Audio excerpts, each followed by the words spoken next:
Iran ने जब से पाकिस्तान पर एयर स्ट्राइक किया है तब से इजराइल और ज्यादा घबरा गया है। ईरान लगातार इजराइल को लाल आंख दिखा रहा है और नेतन्याहू कांप रहा है। नमस्कार, मेरा नाम नवीन कुमार नंदन और आप देख रहे हैं नेशनल दस्तक। 106 दिन इजराइल और फिलिस्तीन युद्ध के आज पूरे होने जा रहे हैं। इजराइल लड़ाई हार चुका है और पूरा मामला अंतर्राष्ट्रीय अदालत में है, लेकिन नेतन्याहू हर रोज की तरह आज सुबह सुबह तकरीबन 5 बजे और 6 बजे 1 घंटे के बीच में उसने 2 बार अपने बंकर को बदलने का काम किया है। और अब जिस तरीके से ईरान ने पाकिस्तान के ऊपर एयर स्ट्राइक कर दी, उससे इजराइल घबराया हुआ है। और जो खबरें सामने आ रही हैं, अगर उन खबरों की माने तो 48 घंटे के भीतर 50 से ज़्यादा इजरायली सैनिकों को हमास ने मौत के घाट उतार दिया है। और अब आर्थिक रूप से इजराइल कमज़ोर होता हुआ दिखाई दे रहा है। हूती विद्रोही कह रहे हैं, अगर तुम पानी में आओगी तो तुम्हारे जहाज को हूती के जो विद्रोही हैं वे लोग अगवा कर लेंगे, और इसमें जो भी सैनिक होंगे या जो पानी का जहाज चलाने वाला व्यक्ति होगा, आप ड्राइवर बोल सकते हैं, अगर उसमें वो अकेले होगा तो उसे भी मार दिया जाएगा। नेतन्याहू बौखलाया हुआ है। नेतन्याहू का माथा खराब हो गया है। उसके पास अब बचने के लिए कोई रास्ता नहीं है, कोई ऑप्शन नहीं है, और इसीलिए भागा भागा नेतन्याहू फिर रहा है। और गजा में लगभग युद्ध खत्म हो चुका है और फिलिस्तीन का ही गजा पर कब्जा होगा। फिलिस्तीनी ही गजा पर राज करेंगे और पूरा फिलिस्तीन बहुत जल्द ही आज़ाद होने वाला है, वो भी हमेशा हमेशा के लिए। नेतन्याहू को लगातार दुनिया के कई मुल्क बता रहे थे, नेतन्याहू सुधर जाओ, संभल जाओ, एक्टिव हो जाओ, वरना ना तुम बचोगे, ना तुम्हारी गद्दी बचेगी, ना ही इजराइल बचेगा। लेकिन नेतन्याहू को जो पहले बातें बताई जा रही थी वो बातें समझ में नहीं आ रही थी। मैं आपको TV9 भारतवर्ष की एक खबर दिखा रहा हूँ। TV9 लिखता है, ईरान की वो मिसाइल जिससे खौफ खाते हैं अमेरिका इजराइल, 3 देशों में दिखा ट्रेलर। यानी अमेरिका और इजराइल, ये लोग भी ईरान की मिसाइल से खौफ खाते हैं। आगे लिखता है TV9, ईरान 48 घंटे के अंदर इराक, सीरिया और पाकिस्तान में हमला करके अपनी ताकत दिखा चुका है। उसने मिसाइल हमले करके सीधे अमेरिका को चुनौती दी है। ईरान ने अपने एक्शन से अमेरिका और उसके सहयोगी देशों को हिलाकर रख दिया है। उसने 2022 में लॉन्च की गई थी, मतलब कि जो मिसाइल थी उसे 2022 में लॉन्च की गई थी। मिसाइल से इराक और पाकिस्तान को टारगेट किया गया है, यानी इराक को और पाकिस्तान को टारगेट किया गया और जिसमें कई लोग मारे गए हैं। और अब अमेरिका के जो राष्ट्रपति हैं जो बाइडेन, उनके पास भी ईरान जैसी मिसाइल नहीं है। और आप खुल करके कह सकते हैं अमेरिका से ज़्यादा ताकतवर इस वक्त ईरान है।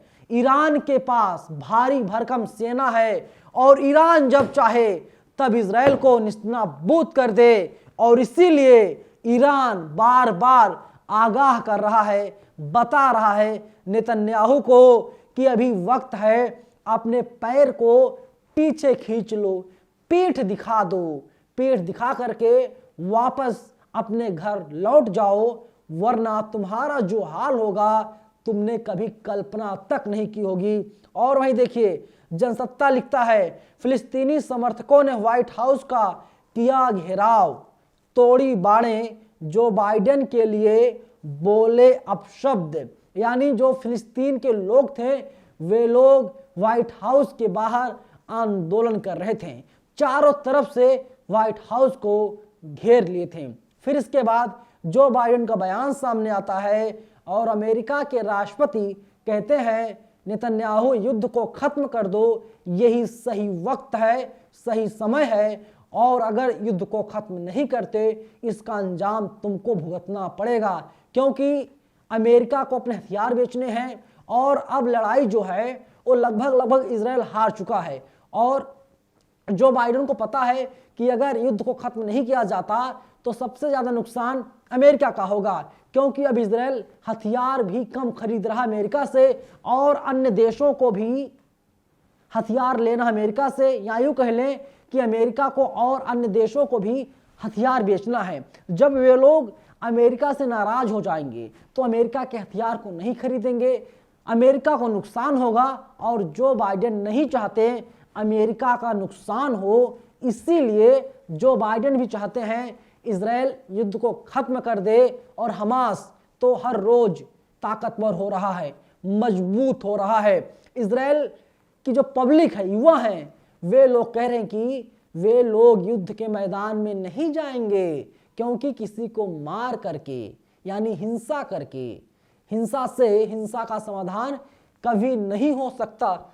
और इसीलिए नेतन्याहू घबराया हुआ है और अपने जवानों से क्या कहता है, तुम लोग जाओ बेगुनाहों को मार कर आओ, 17 दिन पहले जन्मी बच्ची को मार करके आओ, तुम्हारे लिए बेड लगा हुआ है, बाकायदा उसमें एसी भी लगा हुआ है और लड़की भी वहां पर मौजूद है, तुम्हें सेक्स की सर्विस दी जाएगी। आप सोचिए कितना घिनौना काम नेतन्याहू कर रहा है। और इसीलिए नेतन्याहू को पूरी दुनिया क्रूर तानाशाह कहती है। और भारत में तमाम ऐसे लोग हैं जो लोग कह रहे हैं कि नेतन्याहू को सड़क पर लाया जाए, उसे ला करके घसीटा जाए और उसको ऐसा मारा जाए जिसकी कल्पना कभी खुद नेतन्याहू ने नहीं की होगी, क्योंकि नेतन्याहू इंसान तो नहीं है। अगर उसके अंदर जरा सी भी इंसानियत नाम कोई चीज होती तो 25,000 से ज्यादा बेगुनाहों को नेतन्याहू नहीं मरवाता। 25,000 लोगों का कत्ल किया गया है और अगर उसका कोई असल जिम्मेदार है तो नेतन्याहू है और दूसरा कोई नहीं है। नेतन्याहू को अपनी गद्दी प्यारी है। देखिए आज तक क्या लिखता है, ईरान पर हमला कर घबराया पाकिस्तान, दी गीदड़ भभकी किसी ने दुस्साहस किया तो, यानी हमला करने के बाद ही पाकिस्तान घबरा रहा है। एक खबर पूरी तरीके से सही है, क्योंकि ईरान ताकतवर है, ईरान एक मजबूत देश है और पाकिस्तान को पता है कि अगर ईरान अपने पर आ गया तो पाकिस्तान को भी मिटाने का काम करेगा। और हमारे देश के प्रधानमंत्री नरेंद्र मोदी भी ईरान के साथ खड़े हैं, क्योंकि नरेंद्र मोदी कह रहे हैं आतंकवाद का खात्मा होना चाहिए और आतंकवाद का जब खात्मा होगा तभी हमारा देश या विश्व तभी आगे बढ़ पाएगा, वरना कुछ भी नहीं हो सकता।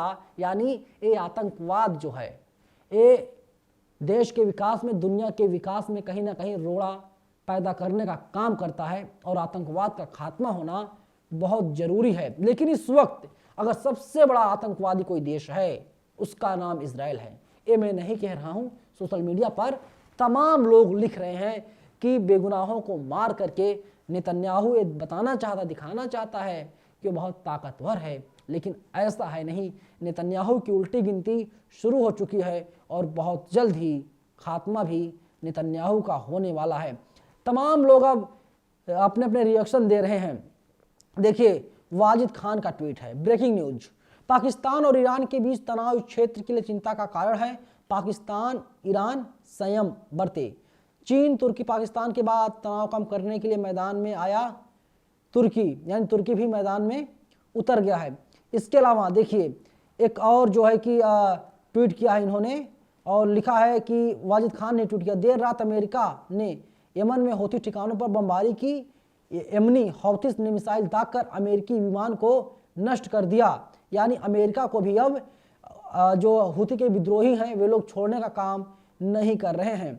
और वहीं देखिए वाजिद खान का एक ट्वीट और है, ये लिखते हैं, अरब में छिड़ी जंग यूरोप से होकर एशिया तक पहुंच गई है, दुनिया में अमन के लिए इजराइल और अमेरिका जैसी बाली ताकतों पर लगाम लगाने की जरूरत है। फिलहाल खबर यही है कि फिलिस्तीन आज़ाद होने वाला है और फिलिस्तीन आज़ाद होकर के ही रहेगा और इजराइल का नाम मिटने वाला, इजराइल का खात्मा होने वाला है। फिलहाल इस वीडियो में इतना ही, लेकिन आप लोग हमें अपनी राय कमेंट बॉक्स में ज़रूर बताइएगा। धन्यवाद। नेशनल दस्तक की आपसे गुजारिश है कि अगर इसको बचाना चाहते हैं तो नेशनल दस्तक को सब्सक्राइब करने के लिए रेड कलर के सब्सक्राइब बटन को दबाएं, फिर बेल आइकन की घंटी दबाएं। नेशनल दस्तक को बचाने के लिए बहुत जरूरी है कि हर खबर को शेयर करें, लाइक करें, कमेंट जरूर करें।